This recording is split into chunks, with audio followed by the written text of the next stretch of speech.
इन दोनों पवित्र सदग्रंथों ने रल मिलकर सिद्ध कर दिया कि परमात्मा सशरीर है, मनुष्य जैसा है और उसका नाम कबीर है।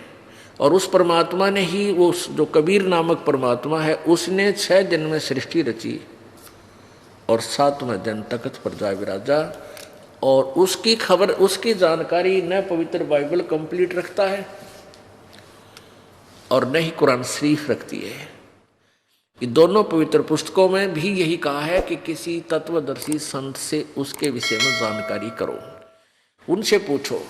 ऐसे ही पवित्र चारों वेदों में यही लिखा है, जैसे पवित्र यजुर्वेद अध्याय नंबर 40 के श्लोक नंबर 10 से लेकर 13 तक 2 बार लिखा है कि परमात्मा की पूर्ण जानकारी तत्वदर्शी संत ही बताते हैं, उनसे सुनो।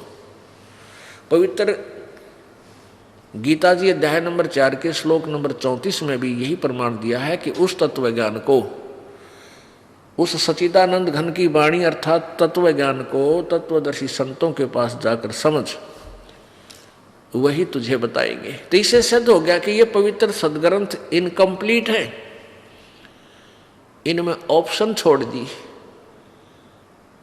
कंप्लीट नहीं है। लेकिन हम इनको गलत भी नहीं कह सकते।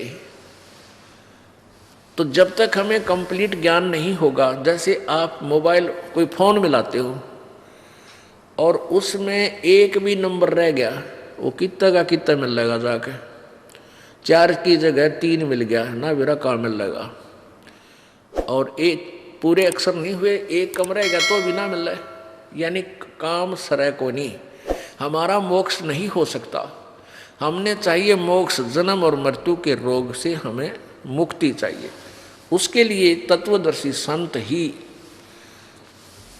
उस पूर्ण मोक्ष मार्ग को अपनी प्यारी आत्माओं को बताते हैं।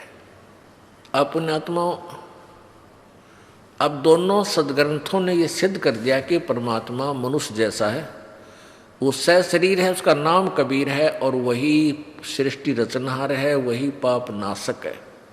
अब आपको पवित्र यजुर्वेद में दिखाते हैं कि परमात्मा कैसा है, वो साकार है व निराकार है। अपना